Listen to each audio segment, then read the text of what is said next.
இருக்கும். அதனால் கூட்டணியை பற்றி எந்த வார்த்தையும் நான் பேச விரும்பல. அது நம்முடைய உள்துறை அமைச்சர் அமித்ஷா அவர்கள் நேற்று முன்தினம் டைம்ஸ் நவ் சமிட் டெல்லியில பேசியிருந்தாங்க.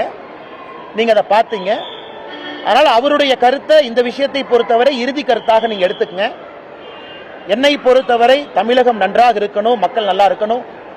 அதே நேரத்தில் பாரதிய ஜனதா கட்சியினுடைய வளர்ச்சி தங்குதடை என்று இருக்கணும் அப்படிங்கிறது நான் ரொம்ப தெளிவா இருக்கேன். எனக்கு எந்த ஒரு தலைவரின் மீதோ எந்த ஒரு கட்சியின் மீதோ கோபம் கிடையாது, யாருக்கும் எதிரானவன் கிடையாது. பாரதிய ஜனதா கட்சியினுடைய வளர்ச்சி எனக்கு முதன்மை, தமிழகத்தினுடைய நலன் அதைவிட முதன்மை. அதனால பொறுத்திருந்து பாருங்க. நான் ஏற்கனவே என்னுடைய ஸ்டாண்டை பொறுத்த வரைக்கும் எப்பொழுதுமே நான் ஓப்பனாக தான் இருந்திருக்கேன், அதில் எந்த மாற்று கருத்தும் இல்லை.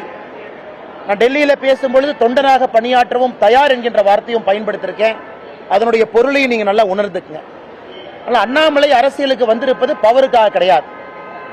அண்ணாமலை அரசியலுக்கு வந்திருப்பது தமிழகத்திலே ஒரு மாற்றத்தை ஏற்படுத்த வேண்டும் என்பதற்காகத்தான். நான் ஆகஸ்ட் 25, 2020 பாரதிய ஜனதா கட்சி டெல்லியில் இணைஞ்சேன். அன்றிலிருந்து என்று வரை என்னுடைய எண்ணத்தில் ஒரு சிறு பிசுறு கூட கிடையாது. எதற்காக அரசியலுக்கு வந்தேன் என்பதை 5 ஆண்டு கழித்தும் கூட இன்னைக்கும் அதே உணர்வோடு உங்களோடு நின்று கொண்டிருக்கின்றேன். அதனால் கூட்டணி பற்றி விரைவில் நீங்க பார்ப்பீங்க.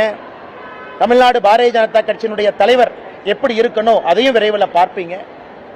என்னுடைய கடமை ஒரு கட்சி முடிவெடுக்கும் பொழுது அக்யூரேட் ஃபீட்பேக், நடுநிலைமையாக என்னை சார்ந்தோ இன்னொருவரை சார்ந்தோ இல்லாம பெர்ஃபெக்ட் அக்யூரேட் ஃபீட்பேக் கொடுத்தா கட்சியினுடைய தலைவர்கள் சரியான முடிவெடுப்பாங்க. அதான் என்னுடைய நோக்கம். அதை டெல்லியிலே நான் செய்துவிட்டு வந்திருப்பதாக நான் எனக்கு நானே சொல்லிக் கொள்கின்றேன். அதுக்கப்புறம் தலைவர்கள் எல்லா சூழ்நிலையும் பார்த்து முடிவு